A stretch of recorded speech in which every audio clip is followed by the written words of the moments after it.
Slick back. No, slick back. That's what I said. Slick back. No, nigga, I'm a pimp named Slick Back. Pimp named Slick Back. Pimp named Slick back. Nigga, are you deaf? I'm a pimp named Slick. Assalamualaikum warahmatullahi wabarakatuh. Perkenalkan, nama saya Qurratul Uyun dan juga rekan saya Narulita. Di sini kami akan mempresentasikan makalah hukum bisnis, yakni berkaitan dengan hukum asuransi. Dan yang pertama di sini saya akan menjelaskan mengenai apa pengertian dari asuransi itu tersendiri. Nah, jadi pengertian asuransi secara bahasa yakni pertanggungan atau perjanjian antara dua pihak. Pihak yang satu membayar iuran dan pihak yang lain berkewajiban membayarkan jaminan sepenuhnya kepada pembayar iuran. Nah, apabila terjadi sesuatu ataupun menimpa dirinya atau barang miliknya. Nah, sedangkan pengertian asuransi secara istilah sendiri adalah jaminan ataupun pertanggungjawaban yang diberikan oleh penanggung kepada yang ditanggung untuk risiko kerugian sebagaimana diterapkan dalam polis atau disebut dengan surat perjanjian. Nah, apabila terjadi kebakaran, kecurian, terus kerusakan, kematian, atau kecelakaan, dan lain sebagainya. Nah, maka dengan ini pertanggungjawaban membayar premi sebanyak yang ditentukan kepada penanggung setiap bulannya. Nah, adapun materi yang kedua yakni terkait dengan pengaturan hukum asuransi. Nah, pada dasarnya dalam hal ini pengaturan hukum asuransi diatur di beberapa undang-undang. Yang pertama yaitu diatur dalam Kitab Undang-Undang Hukum Dagang. Yang pertama berada di buku 1 bab 9 yang berisi tentang asuransi pada umumnya. Yang kedua buku 1 bab 10 yang berisi tentang asuransi kebakaran, pertanian, dan asuransi jiwa. Yang ketiga buku 2 bab 9 yang berisi tentang asuransi laut, pertanian, asuransi bahaya, perbudakan. Dan yang terakhir dalam dalam Kitab Undang-Undang Hukum Dagang, yakni terdapat dalam buku 2 bab 10 yang berisi asuransi penguatan pengangkutan darat, sungai, perairan. Nah, selain itu juga terdapat dalam Undang-Undang Nomor 40 Tahun 2014 tentang peransuransian. Nah, itu semua sudah merupakan undang-undang yang mengatur terkait pengaturan hukum dagang. Nah, selain dalam undang-undang juga terdapat di luar KUHD dan Undang-Undang Nomor 40 Tahun 2014 tentang penyelesaian hukum asuransi juga terdapat hal yang mengatur, yakni undang-undang yang mengatur. Yang pertama yaitu Undang-Undang Nomor 33 Tahun 1964 tentang dana pertanggungjawaban wajib kecelakaan penumpang.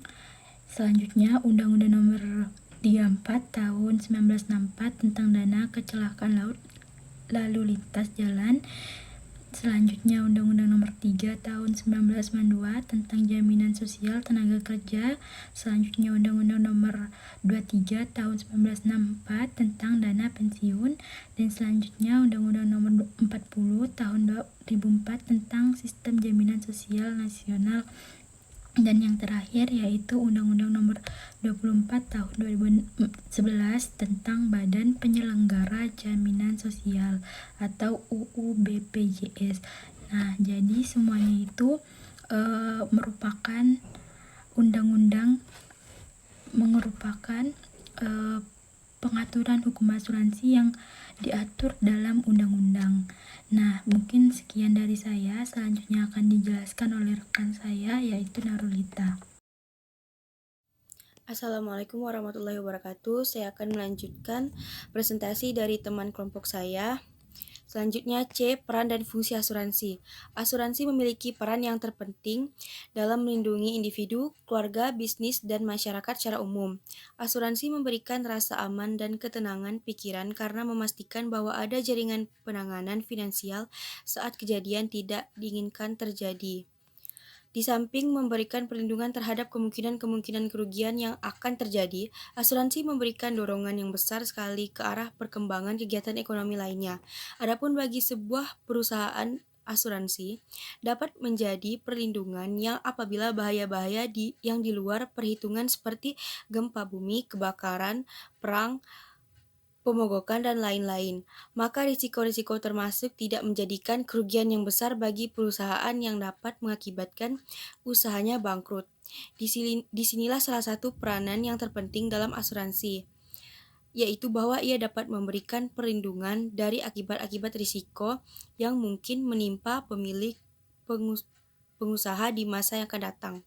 Sebagai akibat yang tidak langsung dari adanya perlindungan ini, para pengusaha tidak ragu-ragu dalam perlindungan usahanya maupun menambahkan modalnya sehingga perkembangan ekonomi di bidang lainnya ikut terdorong karenanya. Usaha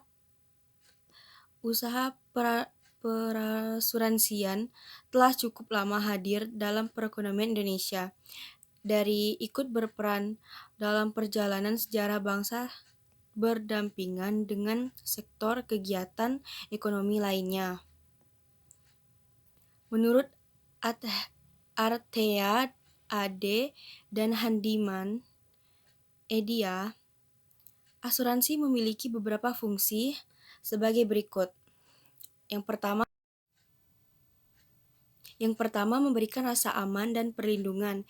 Pihak tertanggung akan mendapatkan rasa aman dari perlindungan yang diberikan oleh pihak asuransi. Yang kedua, fungsi tabungan dan sumber pendapatan lainnya. Beberapa jenis asuransi juga berfungsi sebagai tabungan atau sumber pendapatan, yakni selain memberikan manfaat berupa bunga dari hasil akumulatif total premi yang dibayarkan. Yang ketiga, alat penyebar risiko. Risiko yang seharusnya diterima sepenuhnya oleh tertanggung dapat disebarkan kepada penanggung. Yang keempat, pendistribusian biaya dan manfaat yang lebih adil. Selanjutnya bagian D, berakhirnya perjanjian asuransi. Perjanjian asuransi berakhir apabila yang pertama, jangka waktu berlakunya sudah habis. Asuransi biasanya diadakan untuk jangka waktu tertentu, misalnya 1 tahun. Jangka waktu ini biasanya terdapat pada asuransi kebakaran kendaraan bermotor. Yang kedua ada perjalanan berakhir. Asuransi dapat diadakan berdasarkan perjalanan. Asuransi berakhir apabila perjalanan berakhir atau tiba di tempat tujuan. Yang ketiga, terjadi evenement diikuti klaim. Dalam polis dinyatakan terhadap evenement apa saja asuransi itu diadakan. Apabila sementara asuransi berjalan terjadi evenement yang tertanggung dan menimbulkan kerugian, penanggung akan menyelidiki apakah benar tertanggung mempunyai kepentingan terhadap benda yang diasuransikan. Selanjutnya, yang keempat itu ada asuransi berhenti atau dibatalkan. Berhentinya asuransi dapat terjadi karena kesepakatan antara tertanggung dan penanggung. Misalnya karena premi tidak dibayar atau karena faktor di luar kemauan tertanggung dan penanggung, seperti terjadi pemberatan risiko. Selanjutnya yang kelima ada asuransi gugur. Asuransi gugur biasanya terdapat dalam asuransi pengangkutan. Jika objek yang diasuransikan tidak jadi diangkut, maka asuransi gugur. Tidak jadi diangkut dapat terjadi karena kapal tidak jadi berangkat atau baru akan melakukan perjalanan tetapi dihentikan. Berakhirnya perjanjian asuransi dapat terjadi karena kemungkinan sebagai berikut. Yang pertama, dalam hal tertanggung memberi keterangan yang tidak benar atau menyembunyikan fakta sebenarnya mengenai keadaan objek yang diasuransikan. Pasal 251 KUHD. Yang kedua, jika sudah diketahui bahwa sudah ada kerugian sebelum atau pada saat dibuatnya perjanjian asuransi dalam pasal 269 KUHD. Yang ketiga, jika perjanjian asuransi dengan sengaja dibuat untuk mencari keuntungan itikat tidak baik, perjanjian dan kecurangan sehingga merugikan pihak penanggung. Pasal 282 KUHD. Yang keempat, penutupan perjanjian asuransi atau objek asuransi yang menurut peraturan perundang-undangan tidak boleh diperdagangkan. Pasal 599 ayat 4 KUHD. Sekian presentasi dari kelompok kami. Wassalamualaikum warahmatullahi wabarakatuh.